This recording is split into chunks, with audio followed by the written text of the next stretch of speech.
Dear students, Assalamu alaikum. I hope you are in best state of health. और हमारे ये unit wise test system का last test है जो कि है chromosome, DNA, evolution, biotechnology, variation and genetics का। तो फर्स्ट एमसीक्यू हम लेके डिस्कस करते हैं। फर्स्ट एमसीक्यू है कि नॉर्मली जो आरएनए का मॉलिक्यूल होता है ये कैसा होता है? सिंगल स्ट्रैंडेड होता है। और ये किसका पॉलीमर है? राइबोन्यूक्लियोटाइड्स का पॉलीमर है। लेकिन बाज़ोकात ये कैसा स्ट्रक्चर जो है वो शो करता है? बाज़ोकात हम देखते हैं कि ये डबल हेलिकल स्ट्रक्चर शो करता है। तो क्वेश्चन ये है, आपके ख्याल में इसकी क्या रीज़न है? तो इसका जवाब है कि जब सिंगल स्ट्रैंडेड आरएनए मॉलिक्यूल अपने ही गिर्द फोल्ड होना शुरू हो जाता है अपॉन इटसेल्फ, तो ये चीज़ किस बात का बाइस बनती होती है? ये चीज़ इस बात का बाइस बनती है कि वो सिंगल स्टैंडर्ड आरएनए भी डबल स्टैंडर्ड नज़र आना शुरू हो जाता है। मसलन आप देखें कि कैसे पता चलता है ये सिंगल स्टैंडर्ड है। ये देखिए, मैं डीएनए बना रहा हूँ। डीएनए डबल स्टैंडर्ड होता है। क्लियर कट आपको दोनों स्ट्रैंड्स में क्या नज़र आती हैं? 5 प्राइम, 3 प्राइम और एंटी पैरेलल जो है स्ट्रैंड्स नज़र आते हैं। लेकिन अब देखिए, मैं आरएनए बना रहा हूँ और ये टीआरएनए है। तो आप देखें, ये है सिंगल स्ट्रैंडेड। अब आप देखिए, मैंने पेन नहीं उठाई, उसको अपने ही गिर्द फोल्ड होके दिखा दिया है। ये शुरू हुआ जनाब यहाँ से और यहाँ ख़त्म हुआ। एक ही स्ट्रैंड है लेकिन अपने ही गिर्द उसकी जब कॉइलिंग होती है तो देखो ये डीएनए की तरह से डबल स्ट्रैंडेड नज़र आ रहा है। ठीक है, लेकिन है ये सिंगल स्ट्रैंड ही। तो इसका आंसर आ गया अल्फा। सेकंड जो एमसीक्यू है वो है प्रोटीन सिंथेसिस के हवाले से।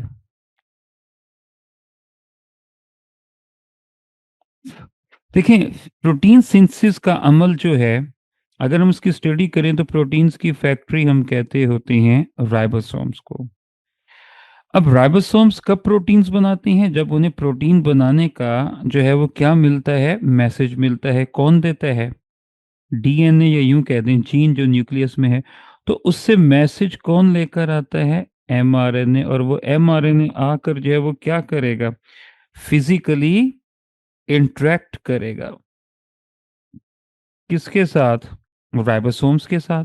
इस तरह से फिजिकली जो है ये इंटरेक्ट करेगा कि राइबोसोम्स की दो सब यूनिट्स के ये सेंटर में मौजूद होगा। तो फिजिकल इंटरेक्ट करेगा। राइबोसोम्स की दोनों सब यूनिट इस तरह से यूनाइट होती हैं। सबसे पहले अगर आप ट्रांसलेशन देखें तो लिखा होगा कि राइबोसोम की छोटी सब यूनिट जो है वो आकर एमआरएनए के साथ बाइंड करती है, फिर बड़ी। तो फिजिकल इंटरेक्शन। अब राइबोसोम्स को आगे क्या चाहिए? प्रोटीन बनाने के लिए अमाइनो एसिड्स चाहिए। तो वो अमाइनो एसिड्स जो हैं उसको कौन ला के देगा? टीआरएनए। देखो, इसका नाम ही टीआरएनए क्यों पड़ा हुआ है? क्योंकि ये ट्रांसफर ऑफ अमीनो एसिड करते फ्रॉम साइटोप्लाज्म टू राइबोसोम। और ये आकर राइबोसोम में कहाँ अटैच हो जाता है? अगर आप पढ़ें तो राइबोसोम्स के अंदर 3 साइट्स होती हैं। कौन-कौन सी होती हैं? ई साइट, फिर पी साइट और ए साइट। तो अगर आप देखें, पहला टीआरएनए पहले अमीनो एसिड के साथ आकर पी साइट पर बाइंड करता है और फिर उसके बाद अगला ए साइट पर। तो टीआरएनए भी राइबोसोम के साथ क्या करता है? इंटरेक्शन करता होता है। तो जब प्रोटीन की सिंथेसिस होती है तो एमआरएनए और टीआरएनए दोनों राइबोसोम्स के साथ फिजिकली क्या करते हैं? इंटरेक्शन शो करते हैं। कहाँ शो करते हैं? On the surface of the ribosome. जैसे मैंने आपको बताया कि एमआरएनए जो है वो टीआरएनए की साथ जब अटैच होता है तो उसकी सरफेस पे ये अटैच हो रहा होता है, जबकि टीआरएनए जो वो फिजिकली राइबोसोम्स की ई साइट, पी साइट और ए साइट के साथ इंटरेक्शन कर रहा होता है। तो इसका करेक्ट आंसर बीटा आएगा। नेक्स्ट एमसीक्यू है कि टीआरएनए का काम जो है वो क्या होता है? टीआरएनए का काम होता है अमाइनो एसिड्स को साइटोप्लाज्म से लाना और राइबोसोम्स तक पहुंचाना। अगर हम टीआरएनए का स्ट्रक्चर स्टडी करें, देखें तो ये है इसका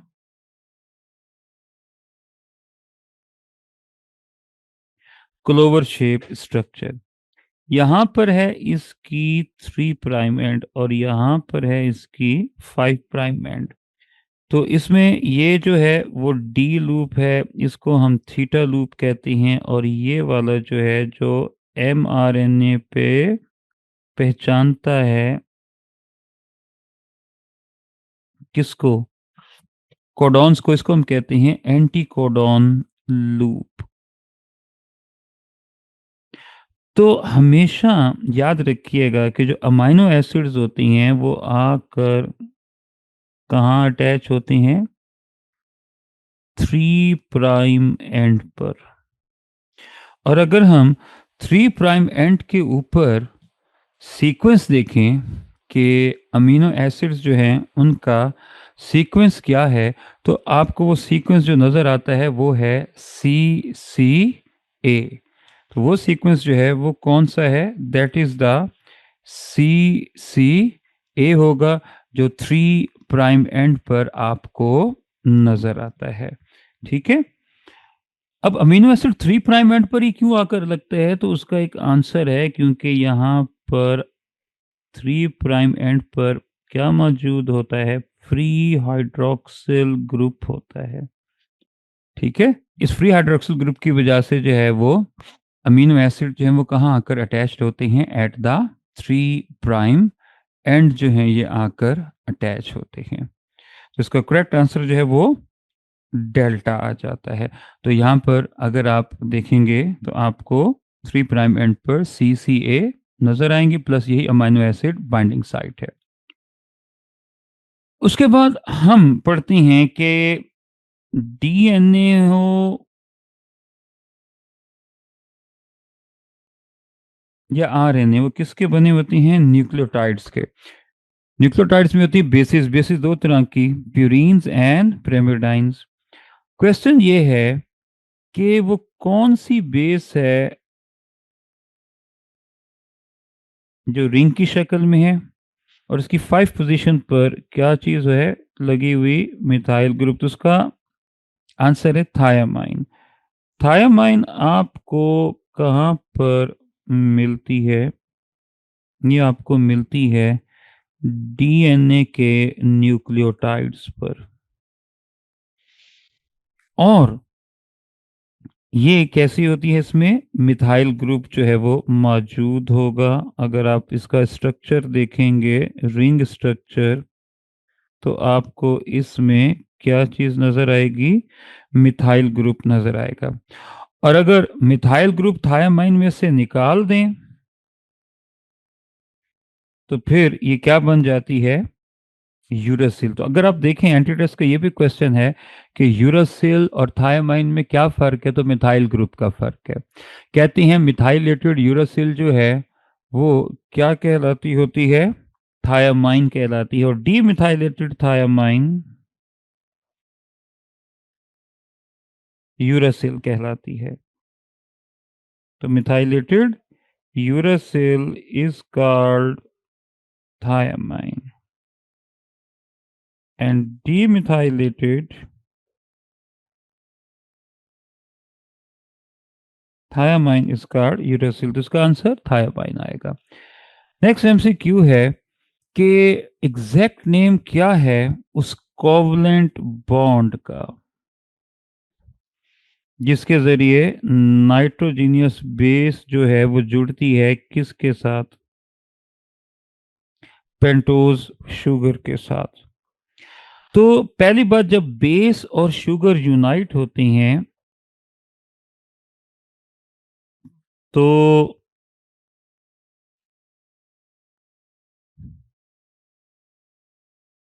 क्या चीज बनती है, न्यूक्लियोसाइड बनता है। और अगर हम देखें तो ये आ जाती है शुगर, ये राइबोस भी हो सकती है, डीऑक्सी भी हो सकती है। हमेशा इसके साथ जो आकर बेस लगती है, वो हमेशा कहाँ पर लगती है? इसके फर्स्ट कार्बन के साथ।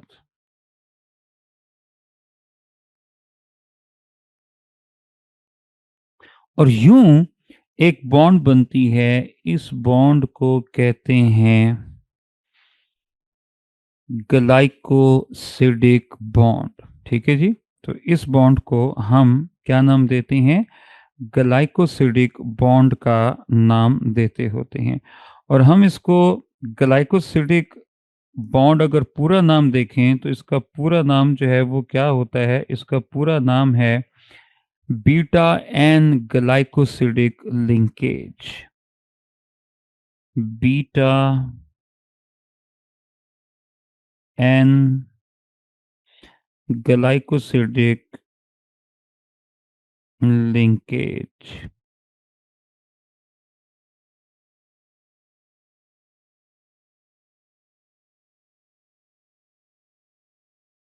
तो इसको बीटा एन ग्लाइकोसिडिक लिंकेज कहते हैं। एन ग्लाइकोसिडिक क्यों कहते होते हैं? Because of the nitrogenous base, क्योंकि जो नाइट्रोजीनियस बेस होती है उसका नाइट्रोजन और शुगर का जो यहाँ पर कार्बन होगा उसके दरमियान जो है ये क्या बनती है? ग्लाइकोसिडिक बॉन्ड बनती है। इसलिए हम इसको कहते होते हैं बीटा एन ग्लाइकोसिडिक बॉन्ड। और फॉर योर एक्स्ट्रा नॉलेज, अगर ये बेस जो है वो प्रेमिडाइन है तो इसको हम कहते होते हैं C1N1 ग्लाइकोसिडिक लिंकेज। और अगर ये प्यूरीन है तो फिर हम इसको कहते होते हैं C1N1 बीटा C1N9। अगर प्रिमिडीन है तो C1N1, और अगर ये क्या है? प्यूरीन है। प्यूरीन मीन्स एडेनाइन हो या गुआनाइन, तो फिर इसको C1N9 कहेंगे।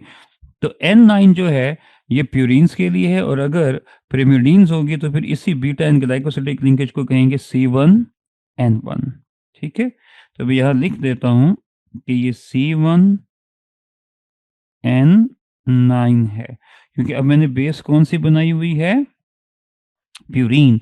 और अगर प्रेमिडाइन होगी तो इसी को हम कहेंगे C1N9 beta glycosidic linkage for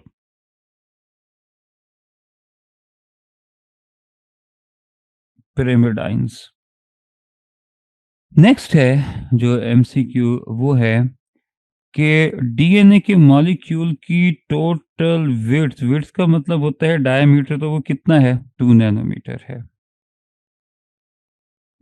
next MCQ है चार्गफ रूल के बारे में, कि चार्गफ एक रशियन बायोलॉजिस्ट था और उसने पहली दफ़ा इस बात का पता चलाया था कि डीएनए के मॉलिक्यूल्स में जितनी अमाउंट में प्यूरीन्स होंगी उतनी ही अमाउंट में प्रेमिडाइंस होंगी।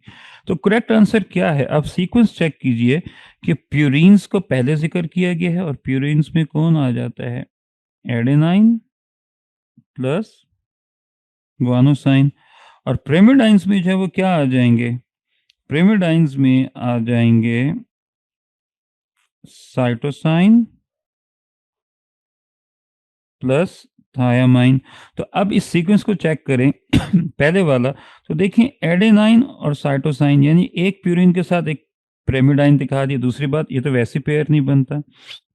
फिर बीटा में देखें तो एडेनाइन के साथ थायामाइन पेयरिंग दुरुस्त है कि एडेनाइन की पेयरिंग थायामाइन के साथ होती है, लेकिन क्या एडेनाइन और थायामाइन दोनों प्यूरिन्स में आते हैं?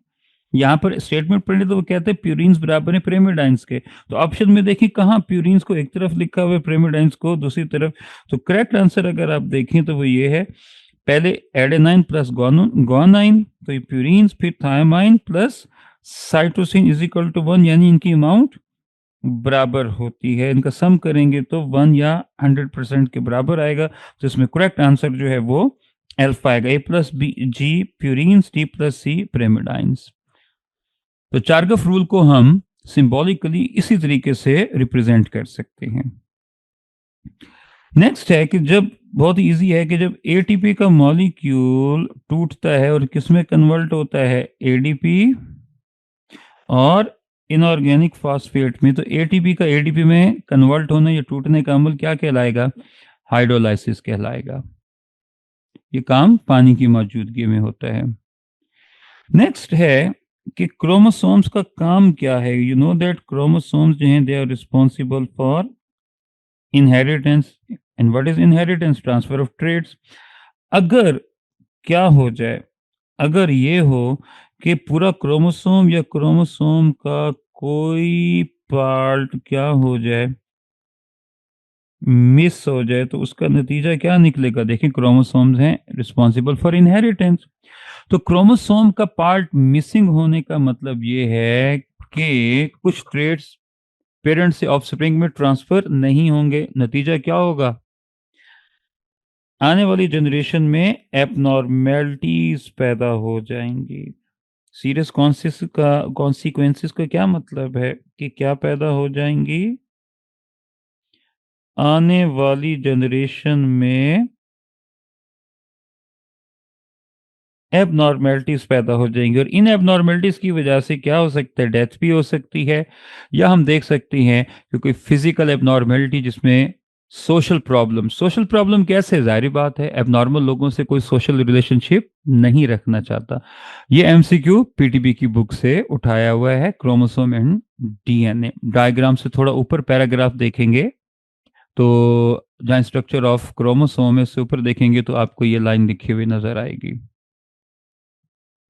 नेक्स्ट, एक इंडिविजुअल की बॉडी में जो मुकम्मल सेट होगा क्रोमोसोम्स का, वो उसका क्या कहलाएगा, कैरियो टाइप कहलाएगा।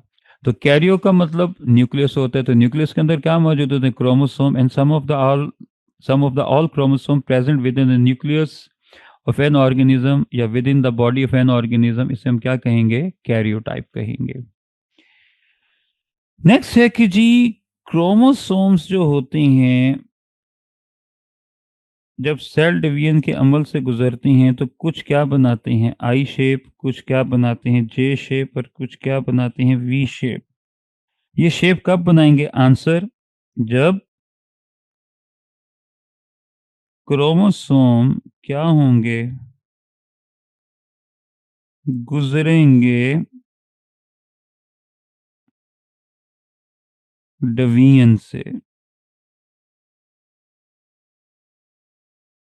ठीक है, या क्रोमोसोम डिवीजन का मतलब सेपरेशन ऑफ क्रोमेटिड्स। देखें ये मैं बना रहा हूं जो क्रोमोसोम, ये है मेटासेंट्रिक क्रोमोसोम। मेटासेंट्रिक क्रोमोसोम वो होते हैं जिनमें सेंट्रोमियर दरमियान में होता है। तो देखें जब एनाफेज में ये क्रोमोसोम डिवाइड होगा तो इसका एक क्रोमेटिड एक पोल की तरफ चल पड़ेगा, दूसरा क्रोमेटिड दूसरे पोल की तरफ। तो मेटासेंट्रिक क्रोमोसोम एनाफेज में आपको इस तरह की जो है वो शेप बनाए हुए नजर आएंगे, ये वी शेप है। अब देखा जाए तो ये वी शेप कब बनी, जब एनाफेज में क्रोमोसोम के दो क्रोमेटिड्स एक दूसरे से अलग हो जाते होते हैं। तो देखें इसके अंदर दो क्रोमेटिड्स हैं, तो लिहाजा दोनों क्रोमेटिड्स अलग होने पर कैसी शेप बनाएंगे, वी शेप। और जो सब मेटासेंट्रिक है वो जे शेप बनाएंगे, जबकि टीलो और एक्रोसेंट्रिक आई शेप बनाएंगे।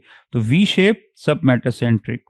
तो आई जे वी ये शेप क्रोमोसोम कब बनाते हैं, एनाफेज में, जब क्रोमोसोम्स क्या हो जाते हैं, उसके दो क्रोमेटिड्स एक दूसरे से अलग हो जाते हैं।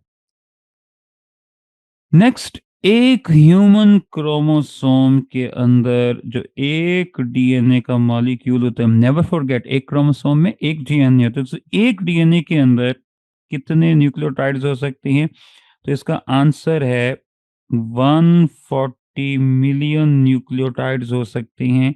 या हम ये बात यूं भी कह सकते हैं कि 1.4 multiplied by 10 raised to power 8।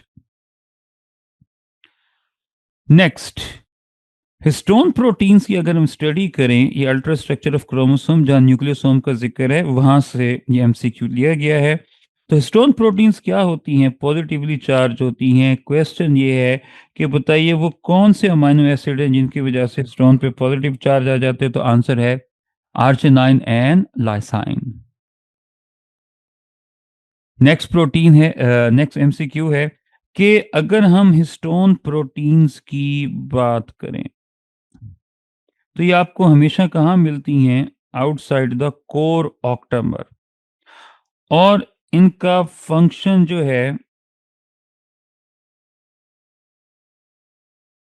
Linker DNA के अंदर स्टेबिलिटी। आई रिपीट कि अगर हम हिस्टोन प्रोटीन्स की स्टडी करें तो इनका काम होता है डीएनए की पैकिंग। अब अगर हम न्यूक्लियोसोम का स्ट्रक्चर स्टडी करें तो एक न्यूक्लियोसोम में आपको क्या चीज नजर आती है? आपको 8 हिस्टोन प्रोटीन्स का ग्रुप नजर आता है और इन हिस्टोन प्रोटीन के ग्रुप को हम क्या नाम देते होते हैं? Core octamer. अब इनके अंदर मैं आपको बताता चलूं कौन कौन सी प्रोटीन्स होंगी। H4 होगी, इसके कितने मॉलिक्यूल्स होंगे? 2। H3 भी होगी, इसके कितने मॉलिक्यूल्स होंगे? 2। H2A भी होगी, इसके 2। और इसके अलावा अगर हम डिटेल से पढ़ें तो H2B भी होगी, इसके भी 2। तो ये जो H2A, H2B, H3, H4 हैं, ये पाए जाती हैं इनसाइड द न्यूक्लियोसोम। ठीक है। और क्योंकि ये 8 है इसलिए क्या लफ्ज आ जाते हैं? ऑक्टामर। अब आप देखें कि जो डीएनए का मॉलिक्यूल होता है उसके आपको कितने टर्न्स नजर आते हैं? 2 टर्न्स नजर आते हैं। ठीक है। अब ये एक न्यूक्लियोसोम है, ये है दूसरा न्यूक्लियोसोम। इनके दरमियान में जो डीएनए होगा इसको हम कहते होते हैं लिंकर डीएनए। इसे हम कहते हैं लिंकर डीएनए या स्पेशल डीएनए। अब ये डीएनए कहीं खुल ना जाए, ठीक है, तो इसको स्टेबल कौन करता है? एक यहां पर भी प्रोटीन होती है जो आउटसाइड द ऑक्टामेर है, जिसका काम इस लिंकर डीएनए को स्टेबल रखना है। ये कौन सी प्रोटीन है? ये है H1 प्रोटीन। तो आप देखें आउटसाइड द न्यूक्लियोसोम कौन सी है? H1 प्रोटीन है, जिसका काम क्या है? लिंकर डीएनए को स्टेबलाइज करना है। जबकि कौन सी विद इन द न्यूक्लियोसोम या विद इन द ऑक्टोमर्स होती हैं? तो H2A, H2B, H3 और H4, और इनके कितने कितने जो हैं वो मॉलिक्यूल्स होते हैं? 2-2। तो टोटल कितने हो गए इनके? 8। इसलिए हम लफ्ज क्या बोलते हैं? ऑक्टोमर बोलते हैं। ठीक है। नेक्स्ट एमसीक्यू, और वो है कि हम एक प्लांट की स्टडी कर रहे हैं और प्लांट की स्टडी करने पर हमें पता चला कि उसके सोमैटिक क्रोमोसोम। अब देखें सोमैटिक क्रोमोसोम कहाँ होते हैं? सोमैटिक सेल्स के अंदर होते हैं। ठीक है। और सोमैटिक सेल्स जो होते हैं वो डिप्लॉइड होते हैं, लेकिन यहाँ कंडीशन क्या है कि वो कैसे सोमैटिक सेल्स हैं जिनमें क्रोमोसोम कितने हैं? 42। लेकिन ये 42 डिप्लॉइड नहीं बल्कि क्या हैं? हेक्साप्लॉइड हैं। हेक्साप्लॉइड का मतलब 6n।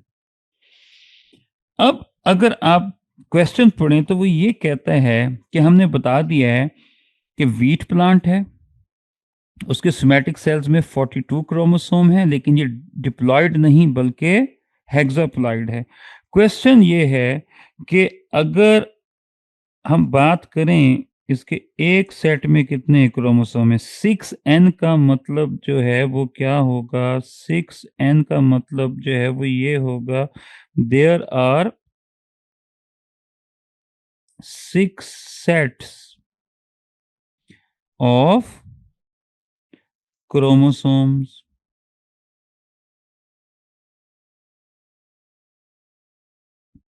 तो 6n का मतलब है, यानी कि हेक्साप्लॉइड का मतलब है 6 सेट। तो एक n में कितने क्रोमोसोम्स होंगे।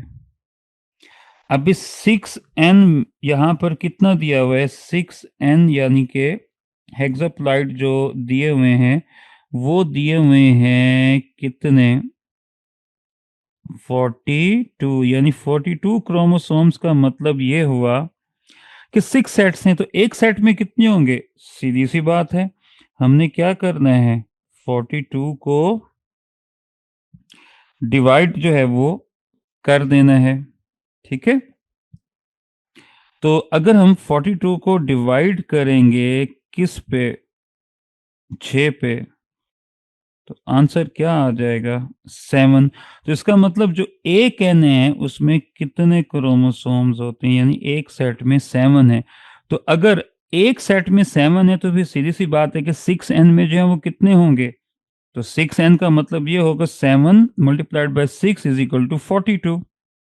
तो 6n अगर 42 क्रोमोसोम्स हैं तो 1n में 7 क्रोमोसोम्स आएंगे। अगला क्वेश्चन कि अगर हम थोड़ी देर के लिए सोचें कि जो 42 सोमैटिक सेल्स में है तो इसका जो है वो हैप्लॉइड कितना बनेगा, तो भाई 42 जो है इसका हैप्लॉइड जो है वो इसको हाफ कर देंगे, तो हाफ कितना होता है 42 का, वो 21 है। तो अगर हम थोड़ी देर के लिए भूल जाएं कि ये हेक्सोप्लॉइड है और 42 जो है वो सोमैटिक सेल्स में पाए जाने वाले क्रोमोसोम्स हैं, तो यकीनन इनके सेक्स सेल्स में जो है वो कितने होंगे, जब मियोसिस होगी तो सोमैटिक सेल जब डिवाइड करेंगे, ये हेक्सोप्लॉइड सेल्स जब डिवाइड करेंगे तो वेरी सिंपल, जब गैमेट्स बनेंगे तो गैमेट्स में तो क्रोमोसोम क्या हो जाते हैं, हाफ हो जाते हैं, तो इनका हाफ या हैप्लॉइड कितना होगा, 21 होगा। तो उसका करेक्ट आंसर अल्फा आ गया। तो अगर हम सेट्स की बात करें तो एक सेट में 7, 6 सेट्स में 42। अगर हम 42 को कहें कि ये सोमैटिक सेल है तो जब मियोसिस होगी और गैमेट्स बनेंगे तो हाफ हो जाएंगे, तो 21 21 आंसर आ गया अल्फा। नेक्स्ट, अगर हम डीएनए के मॉलिक्यूल की स्टडी करें तो हमें क्या पता चलता है कि दो बेस पेयर्स के दरमियान फासला जो है वो कितना होता है, 0.34 नैनोमीटर होता है। और डीएनए के मॉलिक्यूल में अगर हम बेसिस देखें तो वो हमेशा आपको कहाँ मिलती हैं, अंदर की तरफ मिलती हैं। तो ये जो मैंने दो अपराइट्स बनाई हैं ये डीएनए के मॉलिक्यूल के क्या हैं, शुगर फॉस्फेट बैकबोन, इसके अंदर आपको क्या चीज़ मिलेगी, शुगर एंड फॉस्फेट, जबकि बेसिस हमेशा अंदर की तरफ होंगी। ऐसा क्यों है कि बेसिस क्यों हमेशा अंदर की तरफ होती हैं, बेसिस इसलिए अंदर की तरफ होती हैं क्योंकि ये बेसिस जो होती हैं ये क्या होती हैं, हाइड्रोफोबिक होती हैं। अब डीएनए प्रोकैरियोट्स का साइटोप्लाज्म में पड़ा हुआ है, यूकैरियोट्स का न्यूक्लियस में, उसमें न्यूक्लियोप्लाज्म, साइटोप्लाज्म हो या न्यूक्लियोप्लाज्म, उसमें आपको क्या चीज जरूर जो है वो मिलेगी, वाटर। अब आप देखें तो शुगर और फॉस्फेट के मॉलिक्यूल्स हमेशा आपको डीएनए में बाहर की तरफ मिलते हैं क्योंकि ये क्या होते हैं, हाइड्रोफिलिक होते हैं, ये हाइड्रोफिलिक होती हैं, जबकि बेसिस जो हैं वो हाइड्रोफोबिक होती हैं, लिहाजा ये अंदर की तरफ होती हैं। हाइड्रोफोबिक नेचर की वजह से जब ये अंदर की तरफ आती हैं तो स्टैक का मतलब क्या होता है कि एक बेस के ऊपर दूसरी बेस, देखो थायोमाइन के ऊपर जो है वो थायोमाइन, थायोमाइन के ऊपर एडेनाइन, तो ये जब स्टैक्स की शक्ल में आती हैं तो इनके दरमियान क्या चीज डेवलप हो जाती है, खास किस्म की इंट्रैक्शन जिनको हम क्या बोलते हैं, हाइपरफोबिक इंट्रैक्शंस कहते हैं। So hydrophobic interaction includes various type of interaction जैसे हाइड्रोफोबिक इंट्रैक्शन या वंडर वॉल इंट्रैक्शन। इन इंट्रैक्शंस की वजह से जो है वो क्या होता है, डीएनए के मॉलिक्यूल में स्टेबिलिटी पैदा होती है। और ये किसके दरमियान होती हैं, ये एक ही अपना पॉलीन्यूक्लियोटाइड स्ट्रेंड्स के न्यूक्लियोटाइड्स के दरमियान होती हैं। तो देखो इस एडेनाइन की इसके साथ इंट्रैक्शन हो जाएगी, इस थायोमाइन की इसके साथ, ये क्या है, हाइड्रोफोबिक एंड वंडरवाल इंट्रैक्शन, जबकि ऑपोजिट स्ट्रैंड के न्यूक्लियोटाइड्स के दरमियान जो है वो क्या होती है, हाइड्रोजन बॉन्ड्स डेवलप होती है। ठीक है, तो डीएनए की स्टेबिलिटी में हमें सिर्फ इतना ही पता होता है कि जी एडेनाइन थायमाइन के दरमियान 2 हाइड्रोजन बॉन्ड्स हैं और गुआनिन और साइटोसिन के दरमियान 3 हाइड्रोजन बॉन्ड्स हैं, जिसकी वजह से डीएनए के दोनों स्ट्रैंड्स कॉइल हो जाते हैं और ये हाइड्रोजन बॉन्ड कॉइलिंग के साथ साथ स्टेबिलिटी पैदा करती है। अगर हम डिटेल में पढ़ें तो डीएनए का molecule nucleoplasm in eukaryotes, in cytoplasm, in prokaryotes में पड़ा हुआ है, जिसमें वाटर होता है, बेसिस हाइड्रोफोबिक होती हैं, लिहाजा ये हमेशा डीएनए के मॉलिक्यूल में अंदर की तरफ होती हैं। और इसका पहला एडवांटेज क्या होता है कि ये अंदर की तरफ हैं। ऑपोजिट स्ट्रैंड के न्यूक्लियोटाइड्स क्या डेवलप कर लेते हैं, हाइड्रोजन बॉन्ड्स, जबकि स्टैक अरेंजमेंट जो होती है न्यूक्लियोटाइड्स की, ये आपस में क्या डेवलप करती हैं, ये डेवलप करती होती हैं हाइपरफोबिक इंट्रैक्शन। और यही हाइपरफोबिक इंट्रैक्शन और इनके साथ साथ हाइड्रोजन बॉन्ड्स क्या करती हैं, डीएनए के मॉलिक्यूल्स में स्टेबिलिटी पैदा करती हैं। तो क्वेश्चन क्या है कि फ्लैट बेस पेयर्स का स्टैक्स की शक्ल में on the top of each other, एक दूसरे के ऊपर जो है वो ऑर्गेनाइज्ड होना, और कितने डिस्टेंस पर ऑर्गेनाइज्ड होना, 0.34 नैनोमीटर के डिस्टेंस पर ऑर्गेनाइज होना, कैसे स्टेबिलिटी पैदा करते, तो उसका जवाब है हाइपरफोबिक इंट्रैक्शन। और हाइपरफोबिक इंट्रैक्शन किसके दरमियान होती है, between the basis of the same strand. और इसमें मैंने बताया दो तरह की मजीद जो है वो इंट्रैक्शंस आ जाती है, एक हाइड्रोफोबिक और एक वंडरवॉल। नेक्स्ट जो एमसीक्यू है वो ये है कि साइंस जो होती है वो स्पेशल क्रिएशन के कॉन्सेप्ट को मानती भी नहीं है और वो उसको ना तो प्रूव कर सकती है ना ही डिसप्रूव कर सकती है। तो इसकी रीजन जो है वो क्या है, तो देखें आपने पढ़ा होगा फर्स्ट ईयर में बायोलॉजिकल मेथड। तो जो बायोलॉजिकल मेथड है उसके कई स्टेप्स होते हैं। पहला स्टेप जो है उसका वो क्या होता है, ऑब्जर्वेशन, जिसकी बेस पर हाइपोथेसिस और फिर उसके बाद थ्योरी और लॉ बनती है।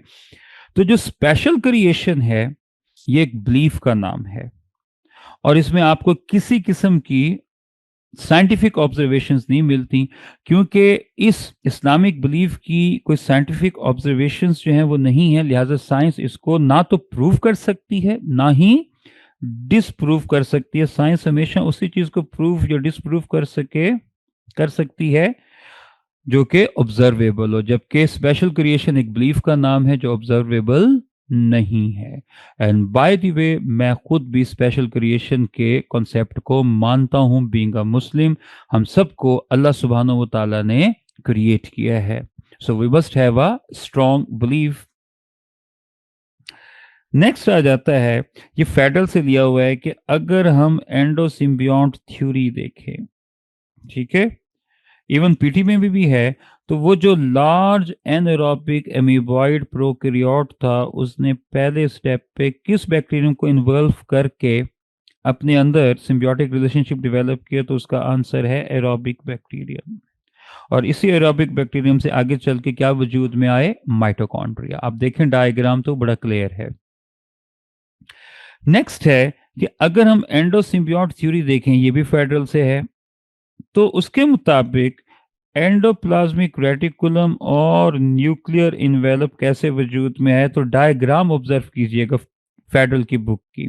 तो डायग्राम में बड़ा क्लियर है कि जब प्लाज्मा मेम्ब्रेन की क्या होती है, इन्वेजिनेशन या इनफोल्डिंग्स होती हैं, तो उससे क्या बनता है, ER और न्यूक्लियर इन्वेलप बनता है। तो वह डायग्राम में बड़ा क्लियर है। तो ये हाइपोथेसिस है कि न्यूक्लियर मेम्ब्रेन और एंडोप्लाज्मिक रेटिकुलम दोनों ही किससे वजूद में आए, दोनों के दोनों ही जो हैं वो प्लाज्मा मेम्ब्रेन की इन्वेजिनेशन से वजूद में आए। नेक्स्ट, लिमार्क का एवोल्यूशन का कॉन्सेप्ट क्या था, तो जनाब लिमार्क का एवोल्यूशन का कॉन्सेप्ट ये था कि एवोल्यूशन का अमल जो है वो लैडर ऑफ लाइफ है। अब लैडर ऑफ लाइफ में क्या होता है कि अगर हमने टॉप पर जाना हो तो पहला स्टेप, दूसरा स्टेप, तीसरा स्टेप, और आहिस्ता आहिस्ता हम क्या होते हैं, बुलंदी पर जाते हैं। लेमार्क के आइडिया के मुताबिक जब लाइफ का आगाज हुआ तो सबसे पहले सिंपलेस्ट ऑर्गेनिजम्स वजूद में आए, और फिर जैसे जैसे एवोल्यूशन का अमल आगे बढ़ा तो उन सिंपलेस्ट ऑर्गेनिज्म से complex organism step by step वजूद में है। इसलिए डार्विन का कॉन्सेप्ट एवोल्यूशन का जो है वो क्या कहलाता है? लैडर ऑफ लाइफ, जिसका मतलब evolution from simplest to complex organism. Again ये लैडर ऑफ लाइफ का वर्ड आपको फेडरल की बुक से मिल जाएगा। नेक्स्ट, लेमार्क क्यों अपनी theory of inheritance of acquired character को साबित नहीं कर सका? क्योंकि लेमार्क ने कहा था एवोल्यूशन का अमल जो है वो इट्स टू स्टेप प्रोसेस। पहले स्टेप में जो है वो क्या होता है? पहले स्टेप में एक्वायर्ड करेक्टर डेवलप होता है। पहला step, development of acquired character, और दूसरे स्टेप में उस एक्वायर्ड ट्रेट या एक्वायर्ड करेक्टर की क्या होती है? इनहेरिटेंस होती है। And what does inheritance means? Transfer of traits from one generation to another generation. तो ये उसका दूसरा कॉन्सेप्ट था। अब उसने ये तो कहा कि एक्वायर्ड ट्रेट नस्ल दर नस्ल ट्रांसफर होते, लेकिन होते कैसे हैं वो बता नहीं सका। क्यों? क्योंकि देखें, आज हम सबको पता है कि ट्रेट्स के इनहेरिटेंस में कौन हिस्सा लेता है? जीन्स। और जीन्स कहाँ होते हैं? क्रोमोसोम पर। अब उसने ये थ्योरी प्रपोज की थी कब? लेमार्क ने थ्योरी प्रपोज की थी 1809 में, ठीक है, जबकि जीन्स और इनहेरिटेंस का कॉन्सेप्ट दिया था मेंडल ने। और मेंडल को हम फादर ऑफ जेनेटिक्स भी कहते हैं। और इसने अपने एक्सपेरिमेंट्स कब शुरू किए थे? अगर आपको याद हो तो 1854 से लेकर 1866 तक, और उसके बाद जाकर इसने लॉ प्रपोज किए। तो इसकी थ्योरी है 1809 की, जब डार्विन पैदा हुआ।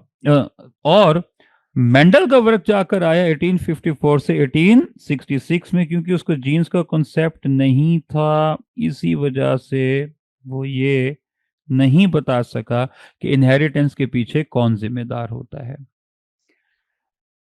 नेक्स्ट है कि डार्विन ने गैलापागोस आइलैंड्स पर पहुंचकर 14 डिफरेंट टाइप्स की फिंचेस को कलेक्ट किया। ये 14 डिफरेंट टाइप की फिंचेस, क्वेश्चन ये है एक दूसरे से किस लिहाज से मुख्तलिफ थी? तो उसका आंसर है अपने बीक्स की वजह से।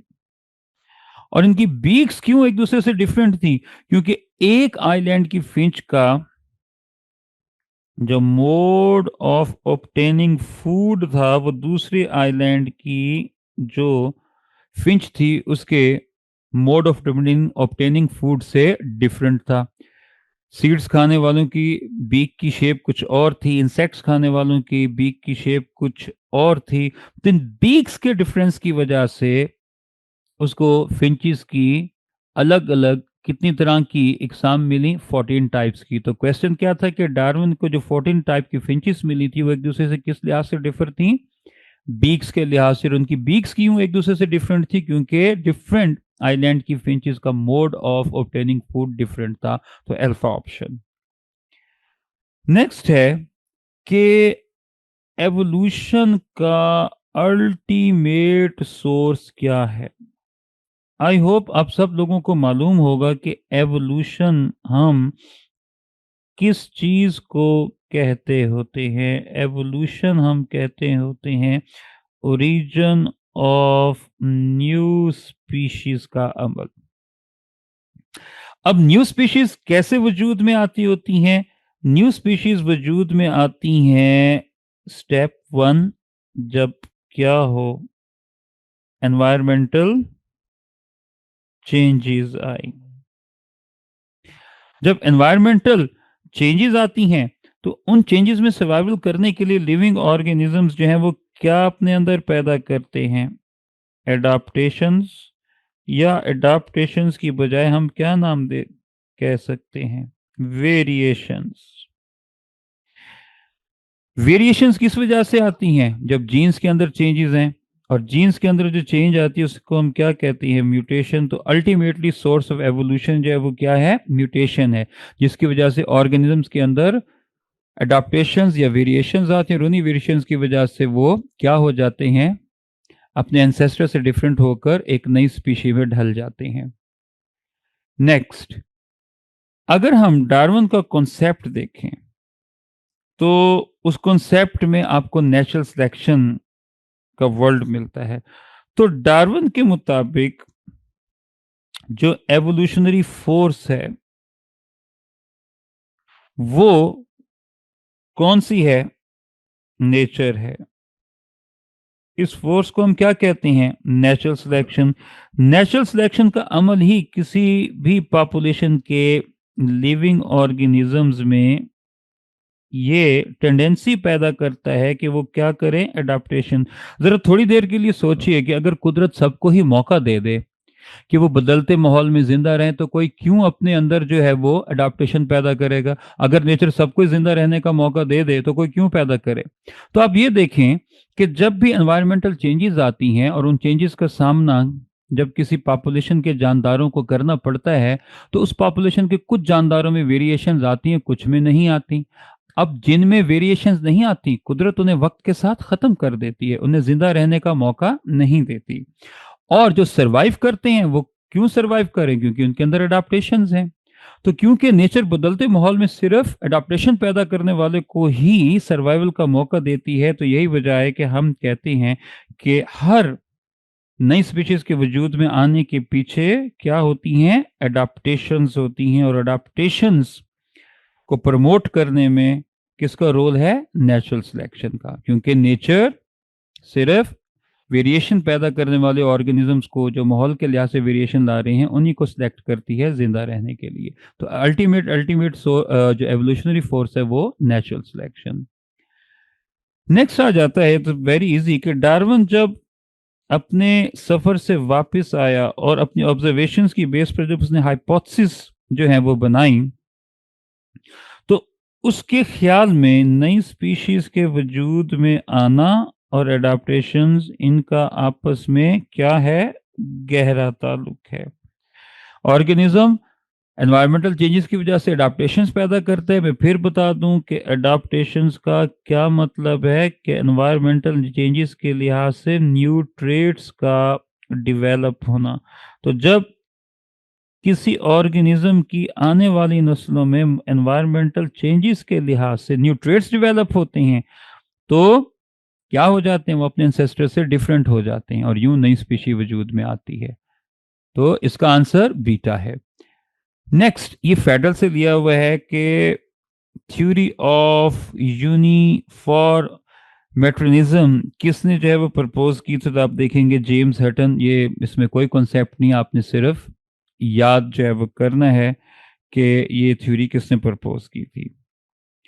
नेक्स्ट, ये भी इजी है कि डार्विन और वेलस ने अपनी आइडियाज को 1858 में दुनिया भर के मशहूर बायोलॉजिस्ट के सामने कहाँ पेश किया था, जिसके बाद उनके ये आइडियाज एक्सेप्ट हो गए और थ्योरी की शक्ल इख्तियार कर गए। तो वो है लीनियस सोसाइटी ऑफ लंदन। ठीक है, तो क्या आ जाएगा? Linnaeus society of London. तो नेक्स्ट है और वो है ये जो डिसेंट विद मॉडिफिकेशन का आइडिया है, ये किसका था? और इस आइडिया के मुताबिक दुनिया में नए ऑर्गेनिजम्स का आपस में क्या रिलेशनशिप है? तो डिसेंट विद मॉडिफिकेशन का आइडिया जो था वो था किसका? डार्विन का। डार्विन के मुताबिक आज दुनिया में जितने भी डिफरेंट टाइप्स के ऑर्गेनिजम्स हैं उनके एंसेस्टर कॉमन हैं, और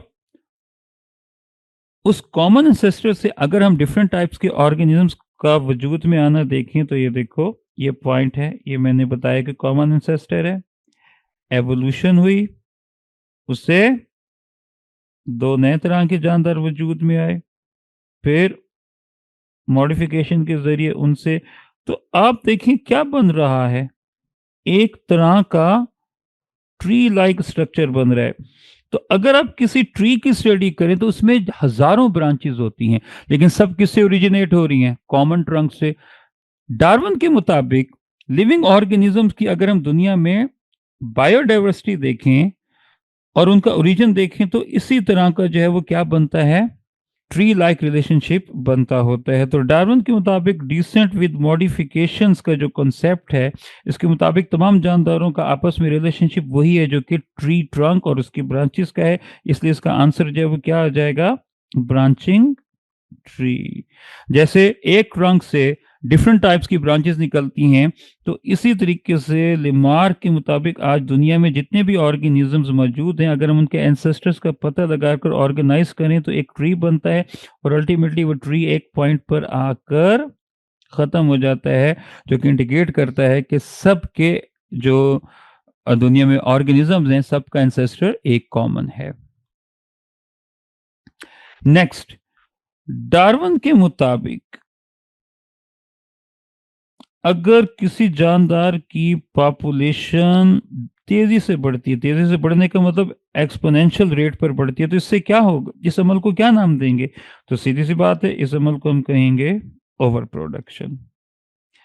नेक्स्ट एमसीक्यू है कि अगर हम दो प्लांट्स के दरमियान क्या करवाते हैं, क्रॉस फर्टिलाइजेशन, उसमें से एक प्लांट कैसा है, प्योर ब्रीडिंग रिंकल्ड है। अब प्योर ब्रीडिंग जो होता है ऑर्गेनिज्म, वो ऑर्गेनिज्म होता है जिसमें किसी ट्रेट के लिए क्या मौजूद हो, सिमिलर जीन्स हो, यानी होमोजाइगस कंडीशन हो। और अगर हम पी प्लांट में स्टडी करें तो रिंकल्ड सीड प्लांट्स रिसेसिव होते हैं, तो फिर इसका मतलब इसमें दोनों के दोनों जीन्स कैसे होंगे, रिसेसिव होंगे। और अगर हम इसका क्रॉस करवाते हैं किसके साथ, F1 जनरेशन के हेट्रोजाइगस के साथ, तो ये आ गया दूसरा प्लांट। अब अगर आपको लॉ ऑफ सेग्रीगेशन याद हो तो रिंकल सीड का प्लांट जो क्रॉस है पेरेंटल जनरेशन में हम किसके साथ करवाते हैं, राउंड के साथ। और राउंड और रिंकल के क्रॉस के नतीजे में जो F1 जनरेशन वजूद में आती है, F1 जनरेशन के प्लांट सारे ना सिर्फ राउंड होते हैं बल्कि वो क्या होते हैं, हेट्रोजाइगस होते हैं। अब राउंड है डोमिनेंट फिनोटाइप और रिंकल है रिसेसिव। तो जब किसी डोमिनेंट फिनोटाइप वाले का आप क्रॉस करवाएं किसके साथ, रिसेसिव फिनोटाइप वाले के साथ, किस लिए करवाएं, ताकि क्या चीज मालूम की जा सके, जो डोमिनेंट फिनोटाइप वाला है उसकी जीनोटाइप मालूम की जा सके। तो ऐसे क्रॉस को हम क्या नाम देते होते हैं, टेस्ट क्रॉस का नाम देते हैं। तो टेस्ट क्रॉस की शर्त ही यही होती है कि एक डोमिनेंट फिनोटाइप वाला हो और एक रिसेसिव, और डोमिनेंट फिनोटाइप वाला कौन सा हो, जिसकी जीनोटाइप हमें मालूम ना हो। तो अब आप देखें, अगर हम इनका क्रॉस करवाएंगे तो अगली जनरेशन में 50% राउंड और 50% आ जाएंगे रिंकल्ड, यानी दोनों की रेशो 1:1 है। तो अगर डोमिनेंट और रिसेसिव के क्रॉस के नतीजे में अगली जनरेशन में आपको 1:1 या 50-50% मिले, तो ये जो डोमिनेंट था ये कैसा था, हेट्रोजाइगस था। तो वो क्रॉस जिसमें डोमिनेंट फिनोटाइप वाले का प्योर ब्रीडिंग रिसेसिव के साथ क्रॉस करवाया जाए वो टेस्ट क्रॉस होता है। नेक्स्ट जो है वो ये है कि मेंडल ने अपने लॉस को फार्मूलेट करने के लिए पी प्लांट में मुख्तलिफ कॉन्ट्रास्टिंग ट्रेट स्टडी के, तो उनकी तादाद कितनी थी, वेरी सिंपल, 7। नेक्स्ट, अगर हम ये टेबल देखें, आप लोग बुक्स जरूर डिस्कशन के वक्त साथ रखिएगा, और ये है गालिबन पेज नंबर 165। तो पेज नंबर 165 देखें पीटीबी की बुक का। तो आपको वो 7 कॉन्ट्रास्टिंग ट्रेड्स जो हैं वो दिए गए हैं। आप क्वेश्चन को समझिए कि जी इन्होंने तरतीब दी हुई है कुछ कॉन्ट्रास्टिंग ट्रेड्स की, और बताया गया कि बताइए वो कौन सा पेयर है जिसमें एक ट्रेट जो है वो डोमिनेंट दिखाया गया है और दूसरी साइड पर जो है वो रिसेसिव है। तो अगर आप लोग इस पेज की स्टडी करें तो देखो पहला जो ट्रेट है वो है हाइट का, टॉल डोमिनेंट है। याद रखिए जो पहला कॉलम है ये सारे डोमिनेंट फिनोटाइप्स हैं और जो आखिरी कॉलम है वो रिसेसिव का है। तो टाल dominant, short recessive, purple dominant और वाइट फ्लावर जो है वो क्या होगा, रिसेसिव। तो देखें चार्ली ऑप्शन बनता है। अगर आप लोग पेज 165 देखें तो पहली रो में पर्पल को दिखाया और ये रो मैंने बताया डोमिनेंट की है। तो पर्पल फ्लावर कलर जो है वो क्या है, डोमिनेंट है और वाइट फ्लावर कलर रिसेसिव है। तो सी ऑप्शन मैच कर रहा है एग्जैक्ट डोमिनेंट और रिसेसिव ट्रेट को। जबकि येलो पॉड कलर जो है अगर आप देखें तो वो रिसेसिव है, ग्रीन पॉड कलर डोमिनेंट है, इसको उल्टा करके लिखा हुआ है। ऐसे ही जो टर्मिनल फ्लावर पोजीशन है वो रिसेसिव है और एक्सिल फ्लावर पोजीशन डोमिनेंट है। यहाँ भी उसकी तरतीब उल्टी दी हुई है, तो बेस्ट ऑप्शन इसमें चार्ली बनता है। नेक्स्ट, और वो ये है कि अगर एक डाई हाइब्रिड क्रॉस है और उस डाई हाइब्रिड क्रॉस में हमें F1 जनरेशन मिलती है, तो F1 जनरेशन के प्लांट्स की जीनोटाइप ये होगी, capital R small r capital Y small y. तो आंसर ये है कि जब ये गैमिट बनाएगा तो ऐसे कितने गैमिट्स होंगे जिनमें आपको एक साथ दोनों अलील्स क्या मिलेंगे, रिसेसिव। तो उसका आंसर है 1/4। और कैसे, आप देखें हम यहाँ पर लिखते हैं capital R small r capital Y small Y. एक दफ़ा आपने इसका पेयर इस बड़े कैपिटल आर का कैपिटल वाई के साथ बनाना है, एक दफ़ा स्मॉल वाई के साथ, और ऐसे ही स्मॉल आर का एक दफ़ा कैपिटल वाई के साथ और एक दफ़ा स्मॉल वाई के साथ। तो देखो क्या गैमेट्स बनेंगे, capital R capital Y capital R small Y small r capital Y small r small y. तो देखो चार बन रहे हैं, चार में से सिर्फ एक ऐसा है जिसमें एक साथ आपको क्या नजर आ रही हैं, दोनों रिसेसिवली। तो चार में से एक, इसका आंसर 1/4 आ जाएगा। नेक्स्ट जो है वो ये है कि अगर हम डाई हाइब्रिड क्रॉस में F2 जनरेशन देखें और F2 जनरेशन में आपकी पीटीबी की बुक में जो चेकर बोर्ड बना हुआ है, अब ये चेकर बोर्ड जो है वो पेज नंबर 169 पेज पे दिया हुआ है। तो क्वेश्चन ये है कि उन 16 में से ढूंढिए कितने ऐसे प्लांट्स हैं जिनमें आपको दोनों ट्रेड्स के लिए होमोजाइगस कंडीशन नजर आ रही है। तो उसका आंसर जो है वो क्या है, उसका आंसर है 4। और अगर आप देखिए वो 4 कौन से हैं, पहली रो का पहला बॉक्स देखें तो आपको मिलेगा capital R capital R capital Y capital Y. दूसरी रो का दूसरा देखें तो आपको मिलेगा कैपिटल आर स्मॉल वाई। ये होगा राउंड एंड ग्रीन। ये होगा पहले वाला राउंड एंड येलो, दूसरा होगा राउंड एंड ग्रीन। फिर मजे की बात, तीसरी रो का तीसरा देखें तो आपको स्मॉल और कैपिटल वाई मिल रहा है। ये होगा रिंकल्ड एंड येलो। और चौथा अगर आप देखें तो चौथी रो का चौथा स्मॉल वाई, ये होगा रिंकल्ड ग्रीन। तो अब आप देखें तो इनमें चारों के अंदर आपको क्या नजर आ रही है, होमोजाइगस कंडीशन। मतलब पहले वाले में अगर हम देखें तो राउंडनेस के लिए दोनों सेम है, कलर के लिए सेम है। फिर यहां देखें दूसरे में तो यहां भी होमोजाइगस से दोनों डोमिनेंट है। यहां देखो तो बोथ ट्रेड्स की बात हो रही है ना, बोथ ट्रेड्स की। तो यहां देखो दोनों रिसेसिव है। फिर यहां देखो तीसरे वाले में, यहां सीड शेप के लिए दोनों रिसेसिव हैं, सीड कलर के लिए दोनों डोमिनेंट, होमोजाइगस कंडीशन। और इसी तरीके से अगर आप आगे देखें फोर्थ में तो भी आपको सीड जो है शेप के लिए दोनों रिसेसिव और कलर के लिए भी दोनों रिसेसिव। तो आपको कितने मिलते हैं, 4 मिलते हैं। नेक्स्ट, लिंकेज ग्रुप्स जो होते हैं किसी भी डिप्लॉयड इंडिविजुअल में वो हमेशा किसके बराबर होती हैं? तो आपने पढ़ा होगा, they are always equal to haploid number of chromosomes.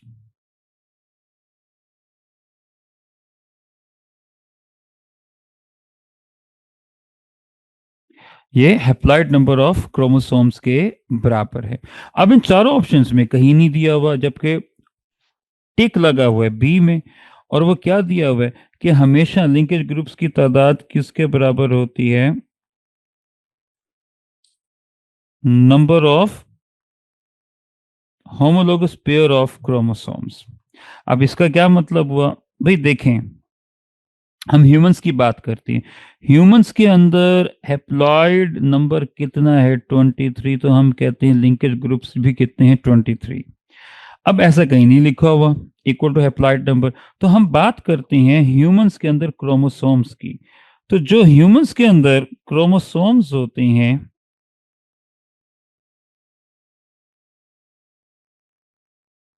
वो कितने होते हैं? 46 हैं। 46 क्रोमोसोम हैं। अब क्रोमोसोम्स 46 हैं। अगर मैं पेयर की बात करूं तो 46 क्रोमोसोम का क्या मतलब होगा? 23 पेयर्स होगा। तो अब अगर आप देखें तो होमोलोगस क्रोमोसोम्स के पेयर 23 किसके बराबर हैं? Equal to the haploid number of chromosome. तो यहां हमारा आंसर बीटा बनता है कि लिंकेज ग्रुप्स की तादाद डिप्लॉयड ऑर्गेनिज्म में हमेशा किसके बराबर होती है? नंबर ऑफ होमोलोगस पेयर, क्योंकि नंबर ऑफ होमोलोगस पेयर हमेशा किसके बराबर होते हैं? Equal to the haploid number of chromosomes के। तो ड्रोसोफिला के अंदर हैप्लॉयड जो है वो क्रोमोसोम 4 और डिप्लॉयड 8।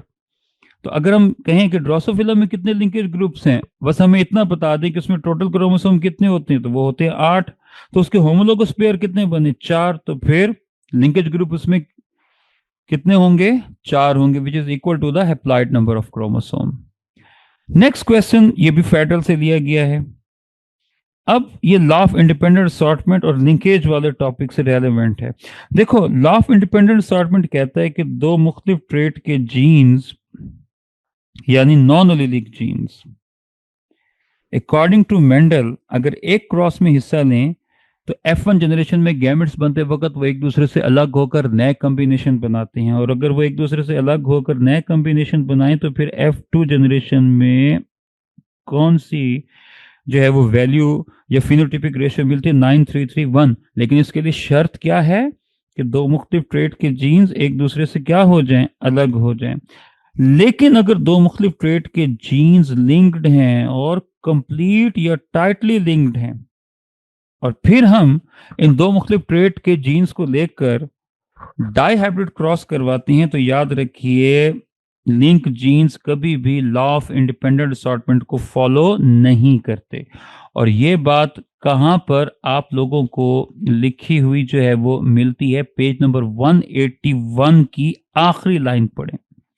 अब जब डाई हाइब्रिड क्रॉस में हिस्सा लेने वाले दो जीन के पेयर लिंक्ड हैं और लॉ ऑफ इंडिपेंडेंट असॉर्टमेंट को फॉलो नहीं करेंगे, तो फिर F2 जनरेशन में बजाय 9331 रेशो आने के लॉ ऑफ सेग्रीगेशन वाली रेशो मिलेगी। ऐसा क्यों? देखो, दो मुख्तलिफ ट्रेट के जीन जब एक दूसरे से अलग होंगे तो नए कॉम्बिनेशन नहीं बनेंगे।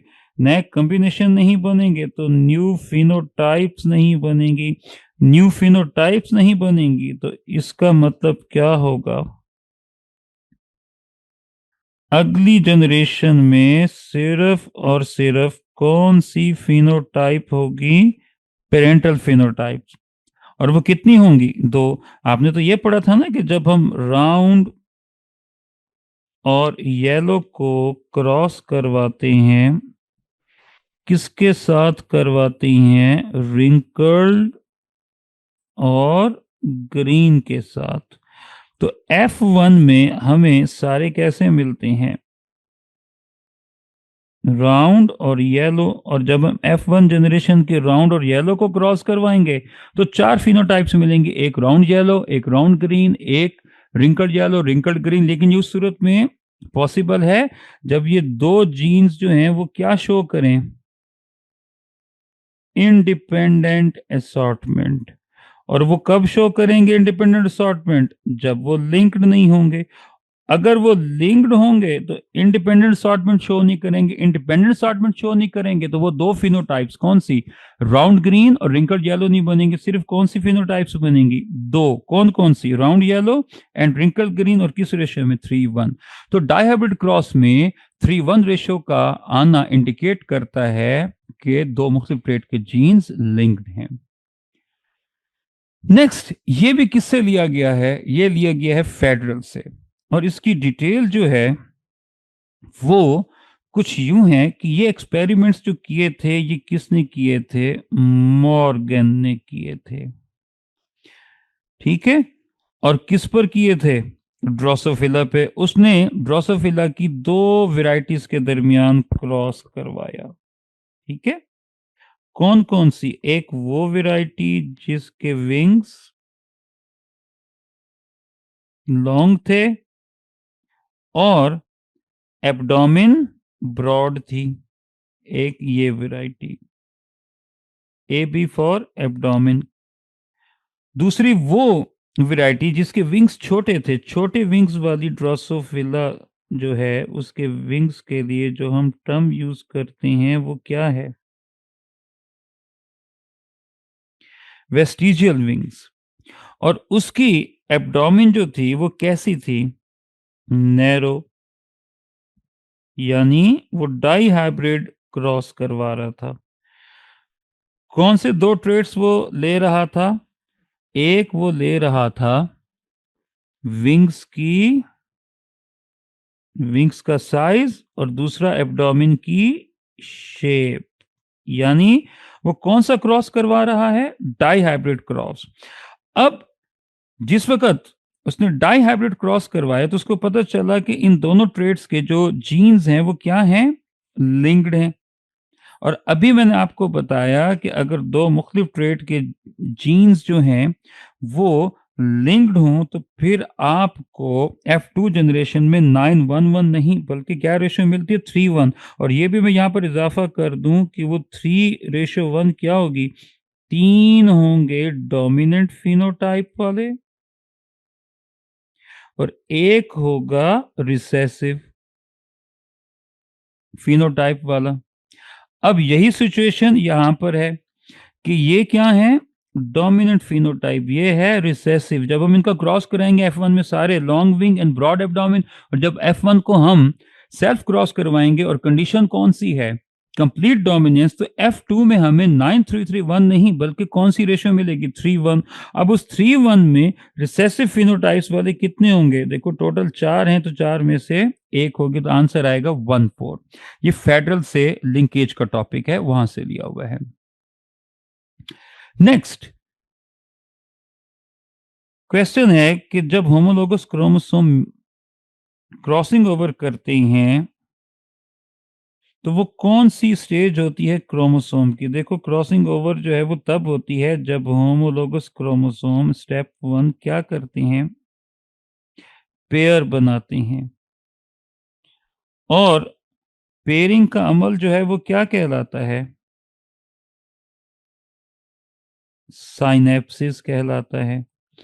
और जो जब क्रोमोसोम साइनेप्सिस करती हैं, आपको आई होप याद होगा दो टर्म्स हम यूज करते हैं इन पेयरिंग करने वाले क्रोमोसोम्स को, हम बाइवेलेंट्स कह देते हैं या और क्या नाम देते हैं, टेट्राड्स का नाम देते हैं। तो यहाँ आंसर फिर क्या आएगा, 4 स्ट्रैंड स्टेज यानी टेट्राड। 4 स्ट्रैंड का मतलब जो है वो क्या होगा, टेट्राड स्टेज। तो आंसर बीटा। नेक्स्ट एमसीक्यू है कि एक वुमेन है और उसकी चौथी बेटी हुई है, ठीक है। अब अगर उसको 5th प्रेगनेंसी होती है तो क्या चांसेस हैं कि अगला बच्चा बेटा होगा या बेटी। याद रखिए हर प्रेगनेंसी के दफा चांसेस 50% हैं, इक्वल चांसेस होते हैं बेटा होने के या बेटी होने के।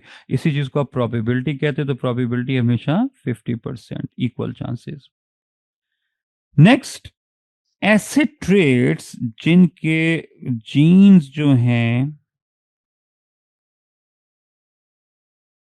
वो आपको कहां पर मिलते हैं, वाई क्रोमोसोम पे। तो ऐसे ट्रेट्स को हम क्या नाम देते हैं कि जिनके जीन्स वाई क्रोमोसोम पर हों और उनके अलील्स भी ना हो एक्स क्रोमोसोम पे, तो उन्हें कहते हैं holandric traits. May be this term is new for you, लेकिन मैं यहाँ पर खास तौर पे आप लोगों के सामने जो है वो होलैंड्रिक में से ये टर्म स्पेसिफाई करूंगा।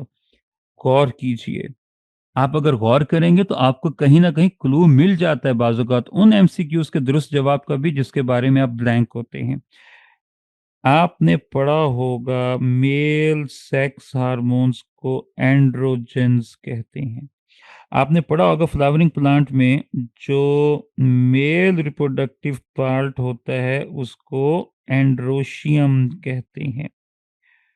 तो अब यहां पर आते हैं, वाई क्रोमोसोम आपको मेल और फीमेल में से सिर्फ किस में मिलेगा, मेल्स में, ठीक है। लिहाजा वाई क्रोमोसोम पर जो जीन्स होती हैं उन्हें होलैंड्रिक जीन्स कहते हैं और जो ट्रेट्स होती हैं वो होलैंड्रिक ट्रेट्स कहलाती हैं। तो होलैंड्रिक ट्रेट्स के एक्सप्रेशन में हिस्से लेने वाला एक जीन आपने पढ़ा होगा SRY, जो कि वाई क्रोमोसोम की शॉर्ट आर्म पर होता है। और ये कौन सा ट्रेट जो है वो एक्सप्रेस करता है, मेलनेस का, क्योंकि मेलनेस का ट्रेट SRY जीन और SRY जीन होता है वाई क्रोमोसोम पे, लिहाजा हम कहते हैं मेलनेस का ट्रेट होलैंड्रिक ट्रेट है।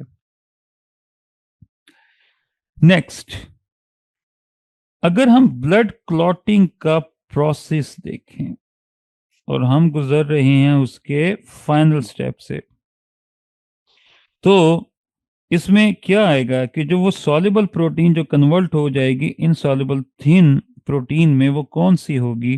तो फाइनल स्टेप में जो सॉल्युबल प्रोटीन कन्वर्ट होती है इनसॉल्युबल में, वो कौन सी है, फिब्रिनोजिन, ठीक है। ये सॉल्युबल फॉर्म में होती है और इसकी इनसॉल्युबल फॉर्म जो है वो क्या होगी, फिब्रिन। तो क्वेश्चन ये है कि उस सॉल्युबल प्रोटीन का नाम बताएं जो इनसॉल्युबल फॉर्म में आएगी, तो वो है फिब्रिनोजिन।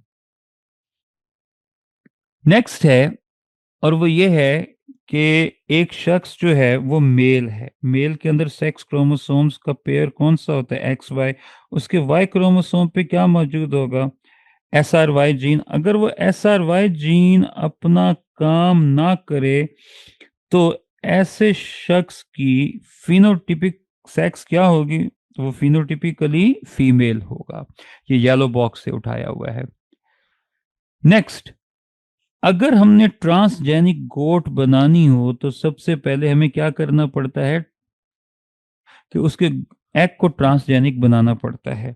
अब एग को ट्रांसजेनिक बनाने के लिए उसमें होल करना पड़ता है जिससे हमें फॉरेन जीन को दाखिल करना पड़ता है। तो उसके कई तरीके हैं, इन चार में से जो एक तरीका दिया हुआ है वो कौन सा है, माइक्रो इंजेक्शन, और दूसरा आप आगे पढ़ेंगे वोल्टेक्स मेथड। नेक्स्ट, जीन फार्मिंग का कॉन्सेप्ट देखो, फार्मिंग का लफ्ज जो है वो किससे निकला हुआ है, फार्मिंग का लफ्ज निकला हुआ है फॉर मेसी से। तो फार्मेसी में क्या होती हैं, ड्रग्स होती हैं। अब वो कहता है कि अगर हम एनिमल्स को ट्रांसजेनिक बनाकर उनसे फार्मास्यूटिकल प्रोडक्ट्स लें तो वो फार्मास्यूटिकल प्रोडक्ट्स हम किससे ले सकते हैं। पहली बात, वो जो फार्मास्यूटिकल हम प्रोडक्ट्स लेते हैं वो दो तरह की होती हैं। एक वो जो बीमारियों के इलाज में इस्तेमाल होती हैं, इनको थेरेपेटिक प्रोडक्ट्स कहते हैं। दूसरा जो डायग्नोसिस में, और ये दोनों तरह की हम जो थेरेपेटिक और डायग्नोस्टिक प्रोडक्ट्स हैं जो प्रोटीन्स की शक्ल में होती हैं, कहाँ से लेते हैं, उनके मिल्क से लेते हैं। अगला क्वेश्चन, ऐसे बच्चे जिनका इम्यून सिस्टम ऐसे ही वीक है जैसे कि एड्स के पेशेंट का होता है, लेकिन उसके के अंदर इम्यूनोडेफिशिएंसी की रीज़न जो है वो क्या होती है? लिम्फोसाइट्स का मैच्योर ना होना। तो ऐसे इंडिविजुअल में लिम्फोसाइट्स के मैच्योर ना होने के पीछे क्या रीज़न है? तो उसका आंसर है एक एंजाइम, कौन-सा? एडिनोसाइन डीएमिनेज, ये मिसिंग होता है, जिसकी वजह से ये जो लिम्फोसाइट्स हैं वो एक्टिवेट नहीं होते और इम्यून रिस्पांस शो नहीं करते। नेक्स्ट, वो कौन से मॉलिक्यूल्स हैं जो बायोटेक्नोलॉजी प्रोडक्ट्स में आती हैं, जो हम एनिमल्स को ट्रांसजेनिक बनाकर हासिल करते हैं और फिर हम उन मॉलिक्यूल्स का इस्तेमाल दो कामों में करते हैं? कौन से दो कामों में हम करते हैं? नंबर एक, डायग्नोसिस में, दूसरा मुख्तलिफ तरह के कैंसर्स की ट्रीटमेंट में। तो उसका आंसर है मोनोक्लोनल एंटीबॉडीज। ठीक है, तो मोनोक्लोनल एंटीबॉडीज जो हैं ये उसका आंसर है। हम मोनोक्लोनल एंटीबॉडीज को डायग्नोसिस और ट्रीटमेंट दोनों में यूज करते हैं। इनको मैप्स भी कह देते हैं, monoclonal antibodies. Next, herb. Herb का मतलब एक प्लांट है, क्या नाम है उसका? Mouse ear cress. इसको ट्रांसजेनिक बनाकर हम क्या हासिल कर रहे हैं? इसको ट्रांसजेनिक बनाकर हम हासिल कर रहे हैं पॉलीहाइड्रोक्सीब्यूटारेट, जो कि किस काम आता है? बायोडिग्रेडेबल प्लास्टिक बनाने के काम आता है। नेक्स्ट, अगर एनिमल्स को ट्रांसजेनिक बनाना एक तरीका तो आप पढ़ा ही है कि माइक्रो इंजेक्शन है। दूसरा मेथड जो है वो कौन सा है? वो है वोल्टेक्स मिक्सिंग मेथड। तो जो वोल्टेक्स मिक्सिंग मेथड होता है, अगर हम उसकी स्टडी करें तो हमें क्या पता चलता है कि ये जो वोल्टेक्स मिक्सिंग मेथड है, इसमें एग को ट्रांसजेनिक बनाने के लिए हम जो है वो क्या करते हैं, उसमें होल्स जो हैं वो करते होते हैं। और हम जो होल्स करती हैं उसके लिए जो हम निडल यूज़ करते होते हैं वो कौन सी हम यूज़ करते होते हैं? Silicon carbide needle. ठीक है, तो 48 का आंसर जो है वो क्या आ गया? बीटा ऑप्शन आ गया।